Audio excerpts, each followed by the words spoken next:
Vamos lá, pessoal, voltando aqui. Acabamos de dizer que o Procurador-Geral da República atua em todas as ações diretas de inconstitucionalidade. E aí vamos dar seguimento, falando agora do Advogado-Geral da União. Me acompanhe, venha. Olha só, ponto 7. AGU, artigo 103, parágrafo 3º. Se fizermos a leitura do artigo 103, parágrafo 3º, vamos encontrar a seguinte redação. Olha só. Cabe ao Advogado-Geral da União, quando o Supremo apreciar a inconstitucionalidade, em tese, da norma legal ou ato normativo, defender o ato ou texto impugnado. Então, o artigo 103, parágrafo 3º, dá ao AGU o papel de defensor legis. O AGU tem o papel de defender o ato normativo impugnado. Muito bem.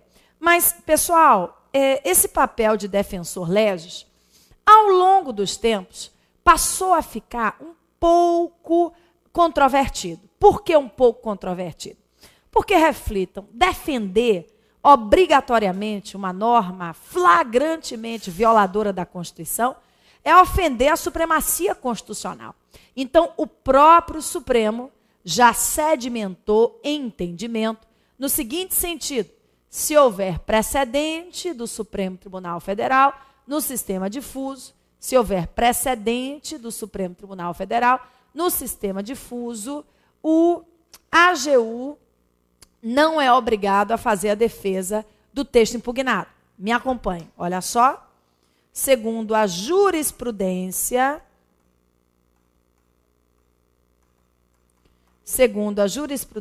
do STF, o AGU não é obrigado, segundo a jurisprudência do STF, o AGU não é obrigado a fazer a defesa do texto impugnado se já houver precedente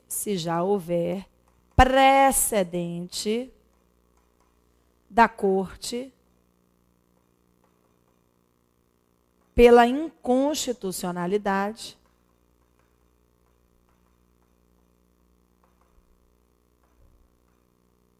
da lei. Vamos lá. Segundo a jurisprudência do Supremo, o Advogado-Geral da União não é obrigado a fazer a defesa do texto impugnado se já houver precedente da Corte pela inconstitucionalidade da lei. Pessoal, vamos imaginar, no sistema difuso, o Supremo recebe vários recursos extraordinários e decide pela inconstitucionalidade de uma determinada lei. O Senado não a suspende, ela continua a produzir seus efeitos nas outras situações jurídicas. O advogado-geral, nesse caso, ele é obrigado a fazer a defesa do texto impugnado. Caso essa norma, que tenha sido declarada inconstitucional pelo Supremo, em sede de recurso extraordinário, for objeto da ADI, não. O entendimento do Supremo Tribunal Federal é relativizar um pouco a atuação do AGU. Agora, preste atenção aqui comigo. Você vai responder a pergunta de prova de acordo com o que foi perguntado. Olha que dica ótima, não é? O que eu quero dizer com isso? Que se a questão disser, segundo o artigo 103, parágrafo 3º, você só tem uma forma de responder, que é dizer o quê? Que o AGU é obrigado a fazer a defesa do texto impugnado. Mas, não é? Como caiu agora na segunda fase da OAB, se a questão não fizer, não é, referência à lei expressamente, mas sim à jurisprudência, você vai usar justamente essa posição de que hoje o entendimento é de que o artigo 103, parágrafo 3º, já sofreu relativação, ou seja, o AGU não é mais obrigado a fazer a defesa do texto impugnado, como já foi outrora. Então, sempre lembrando, é na letra da lei ou de acordo com a jurisprudência. A banca pode trazer as duas visões, ou letra de lei ou jurisprudência. Tranquilo, minha gente? Agora venha comigo, vamos seguindo. Vamos que hoje temos muita coisa ainda para conversar. Ponto 8, vamos falar sobre o amigos cure, o amigo da boa decisão, o amigo da justiça, o amigo da justiça. Que papel é esse que o amigos cure possui no ordenamento jurídico, no que tange ao controle de constitucionalidade? Poxa, Flávia, eu tenho que fazer esse sol no caderninho? Tem, para lembrar a importância do amigos cure no controle de constitucionalidade das leis. Vejam bem, o cidadão, eu, você, nós não podemos ajuizar nem a ação direta de inconstitucionalidade, nem a ação declaratória de constitucionalidade, nem a ADO, nem a DPF. Nós não podemos apresentar as ações do controle concentrado. Mas todos nós recebemos o quê? As consequências das decisões. Todos nós somos afetados pelas decisões do Supremo no que tange a essas ações do controle concentrado. Então, nada mais justo que haja uma participação popular mais efetiva, não é? Ajudando a corte a chegar a boas decisões. Muito bem. O Amigos Curiae é uma organização coletiva. O Amigos Curiae é um sindicato, uma associação, uma ONG, que tenha, dentre as suas finalidades institucionais, alguma pertinência temática com o que está sendo discutido no STF. Por exemplo, é oferecida uma ação direta questionando uma lei ambiental, que não falta no país, são ONGs, né, defendendo o meio ambiente. Aí, pessoal, uma ONG pede ao ministro relator da ação: posso atuar? Posso participar? Você me aceita como colaborador?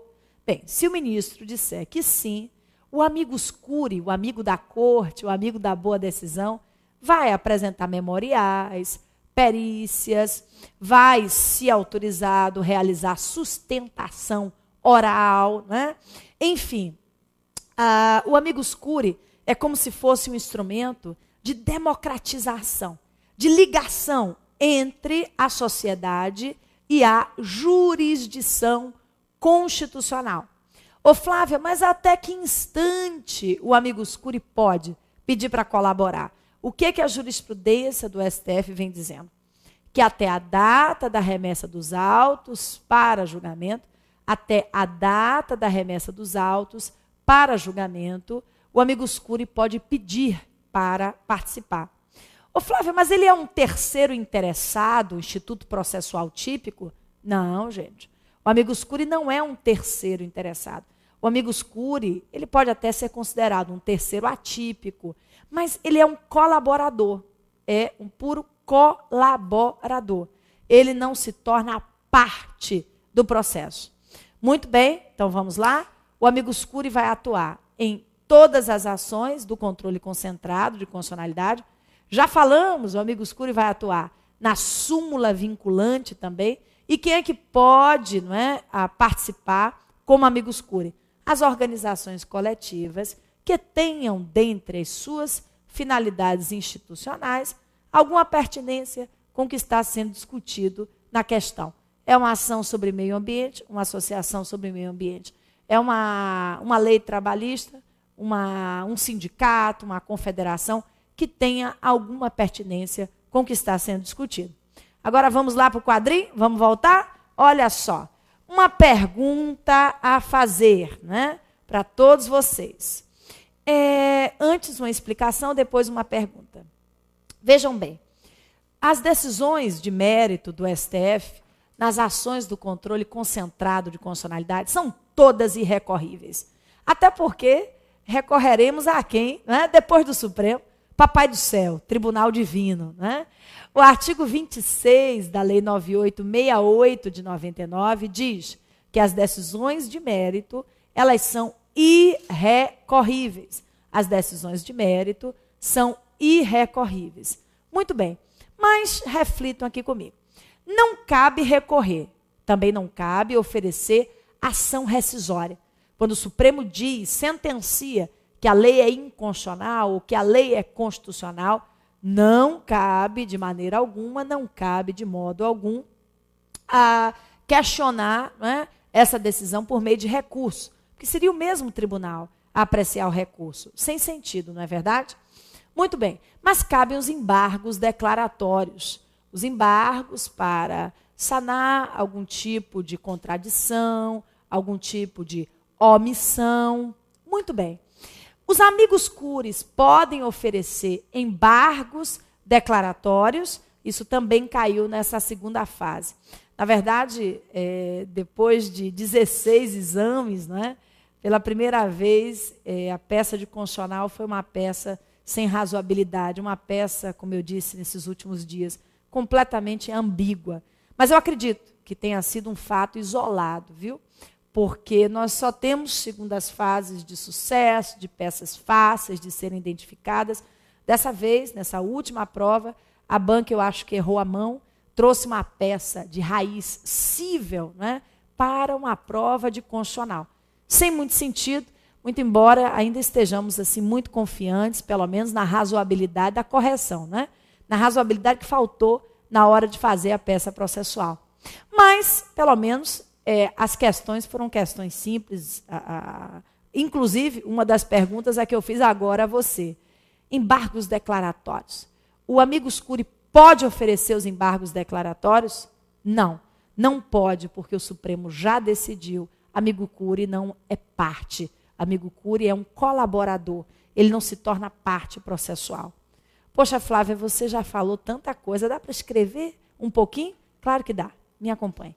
Olha só, informações importantes com relação ao amicus curiae. A primeira eu já coloquei aqui no quadro. A sua base, não é, de atuação é o artigo 7º, parágrafo 2º, da Lei 9868 de 99, mas vamos seguindo.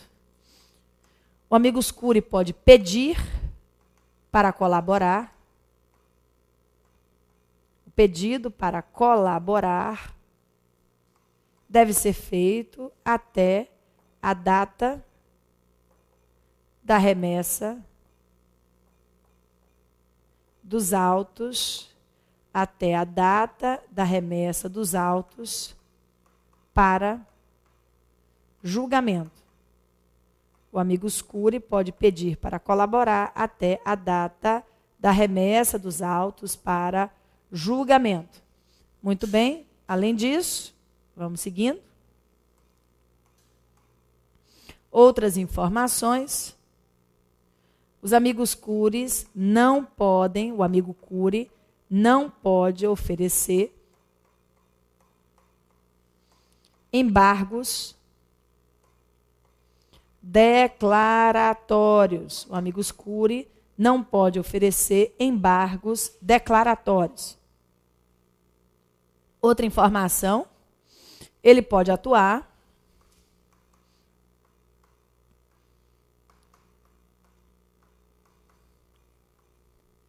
em todas, ele pode atuar em todas as ações do controle federal. Pode atuar em todas as ações do controle federal.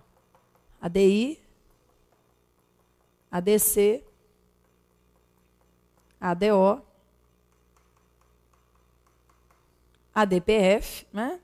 Ele pode atuar em todas as ações do controle federal, ADI, ADC, ADO e ADPF. Pode atuar também nas súmulas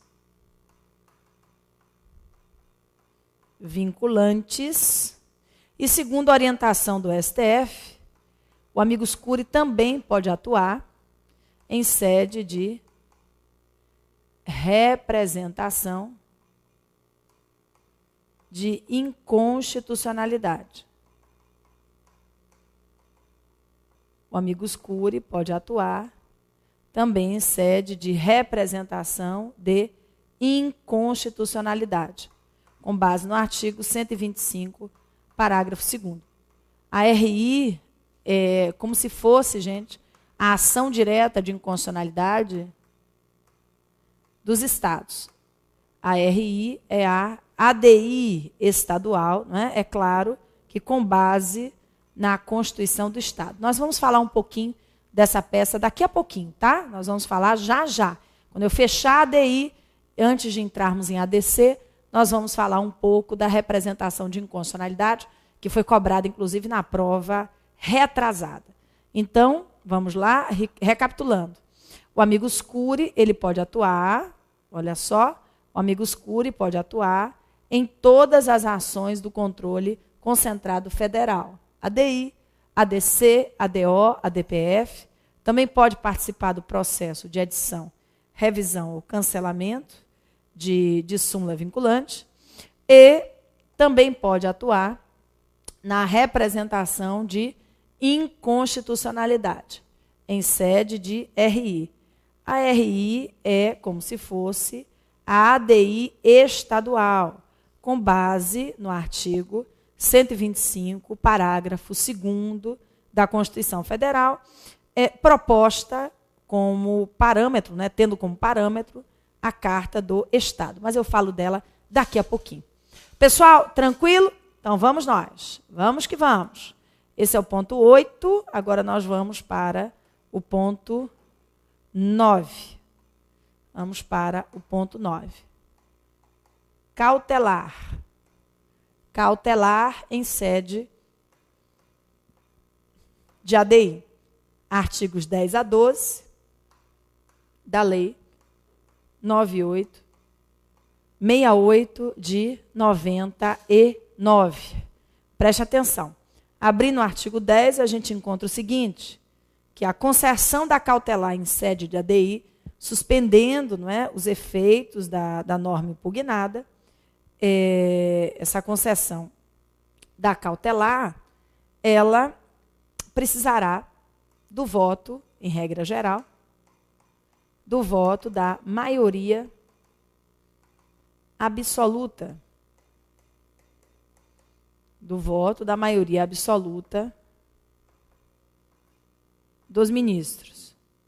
Então, preste atenção, em regra geral, né, a concessão da cautelar, ela vai depender do voto da maioria absoluta dos ministros, que dá um total de 6. Salvo, não deixe de lembrar, salvo no período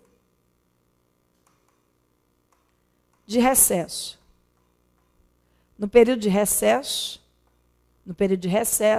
a cautelar pode ser concedida por decisão monocrática do relator.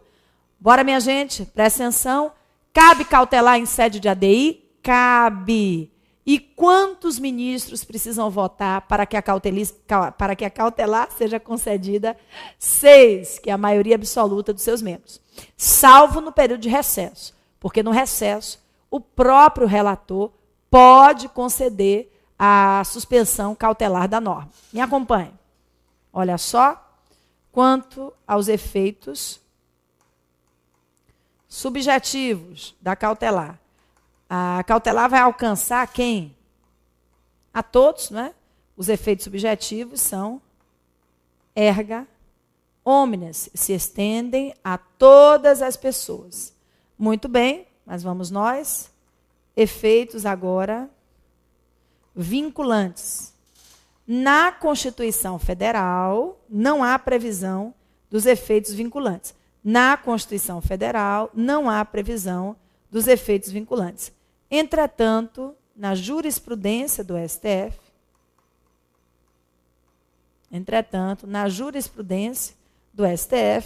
os efeitos, né, vinculantes, eles estão presentes. Ou seja, a cautelar da ADI gera efeitos vinculantes, não porque haja previsão legal nesse sentido, mas porque a jurisprudência ela é favorável à tese. Agora vamos aqui. Efeitos temporais. Quais são os efeitos temporais? Estamos numa decisão provisória, numa decisão cautelar, então, em regra geral, os efeitos são ex nunc. O que significa? Dali para frente, da decisão para frente. Excepcionalmente, os efeitos são ex tunc. excepcionalmente, eles são retroativos. Então, via de regra, na cautelar da ADI, os efeitos são ex nunc, mas podem ser também ex tunc. Presta atenção aqui comigo. Flávia, na hora eu vou me atrapalhar. Não vai, não. Quando a gente dá um tapa na testa, a cabeça vai para onde? Para trás. Tunc, testa. Quando a gente dá um tapa na nuca, a cabeça vai para onde? Para frente. Nuca, nunc. Isso para lembrar na hora da prova, né? Tunc, nunc, tunc, nunc, tunc, tunc. Ou seja, se o Supremo disser que suspendeu a lei, como essa é uma decisão precária, como essa é uma decisão provisória, é claro, gente, que a lei vai ser suspensa dali para frente, efeitos nunc. Mas reflitam, vamos imaginar, é uma lei muito jovem, a lei acabou de ser publicada e é uma lei flagrantemente inconstitucional. O Supremo, se quiser, pode dar efeitos o quê? Tunc. E dizer que, na verdade, a norma ela não produziu nenhum dia sequer de efeitos jurídicos e que está suspensa desde o seu nascedor, não podendo legitimar a formação de nenhuma relação jurídica. Tranquilo, minha gente? Até aí tudo funcionando? Reflitam, por que a cautelar ela tem efeitos temporais mais comedidos? Claro, porque ainda é uma decisão o quê? Precária. Então, na cautelar da ADI, via de regra, os efeitos são? Nunca tunc, na dúvida? Né? Os efeitos são ex nunc, via de regra, mas podem ser ex tunc, se a corte decidir nesse sentido. Vem aqui comigo. Olha só, vamos lá? Vamos lá? Vamos seguindo. Vamos seguindo agora para a decisão final, a decisão definitiva, esse é o ponto 9.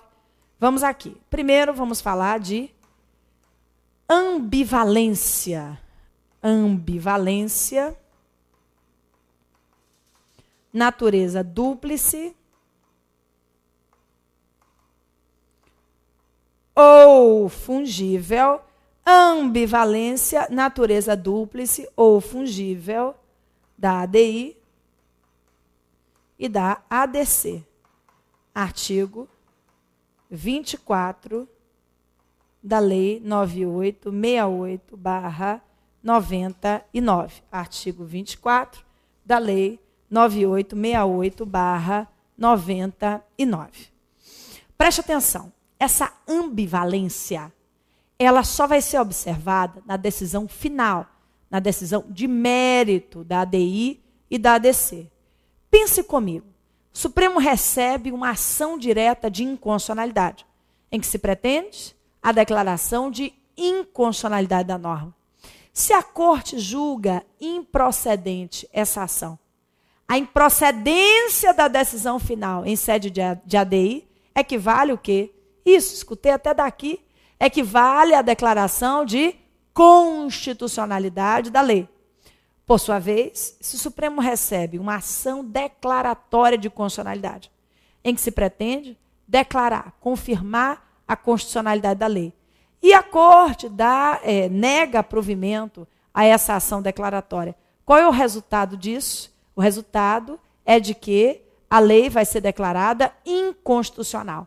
Então, o que eu quero dizer, que você precisa anotar no caderninho que está acompanhando aí a nossa aula?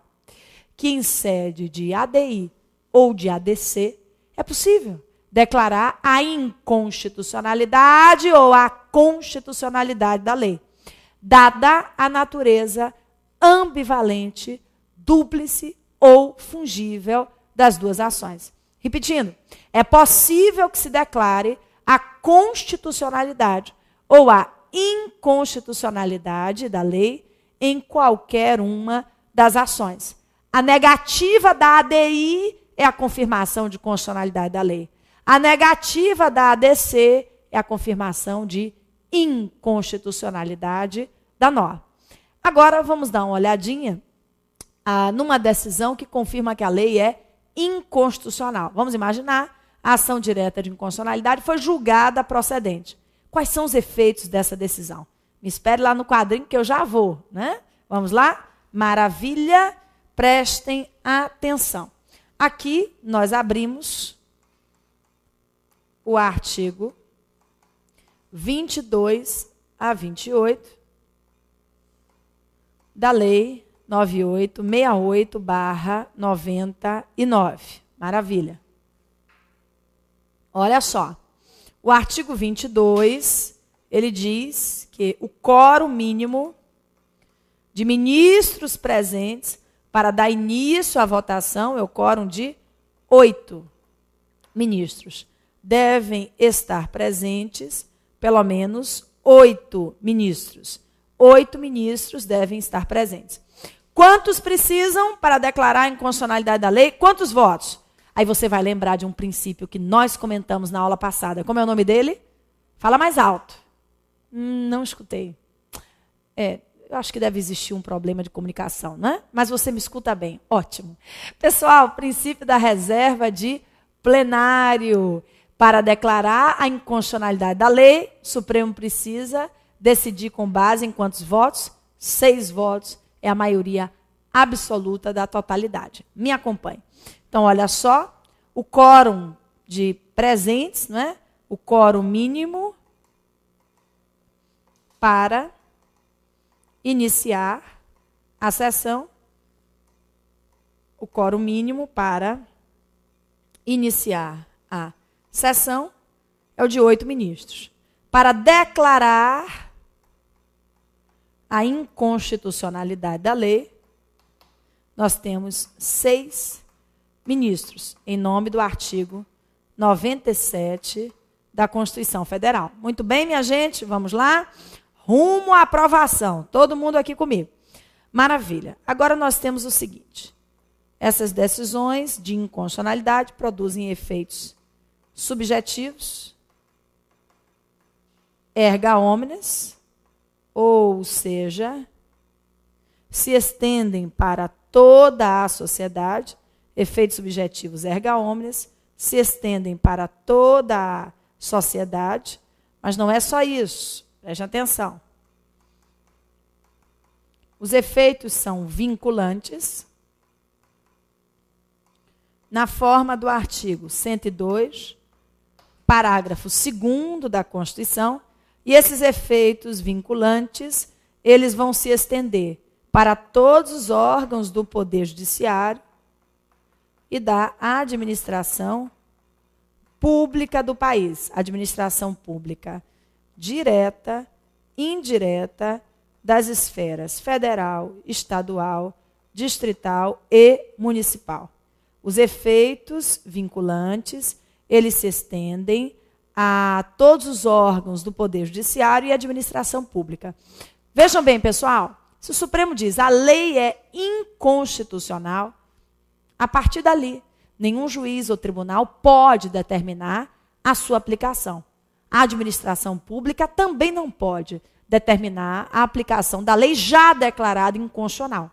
Mas aí vem a prova da OAB e pergunta assim, esses efeitos vinculantes se estendem ao Poder Legislativo, na sua esfera legislativa? Ou seja, o legislador está vinculado à decisão do Supremo? Ou ele pode criar, depois da lei ter sido declarada inconstitucional, uma norma com idêntico teor? Como é que funciona? Pessoal, anote aí. Em nome do princípio da separação de poderes, em nome do princípio da separação de poderes, o legislador não fica vinculado no que tange a tarefa legislativa. Então, sim, se o Supremo declarar a inconstitucionalidade de uma lei hoje, amanhã, o legislador pode elaborar uma lei com idêntico teor? Pode. Não há obstáculo jurídico. Então, os efeitos vinculantes não se estendem ao Poder Legislativo na sua tarefa legiferante. Tranquilo, minha gente? Olha só, a Vanessinha acabou de levantar a plaquinha avisando que o tempo acabou. Né? Então, eu vou aproveitar e vou dar a cocadinha para ela, né? Para se animar um pouquinho. Porque o dia inteiro, né, escutando a gente falando aqui, pelo menos para mostrar que o direito constitucional é doce. Então, a gente vai, mas já volta. Me aguarde.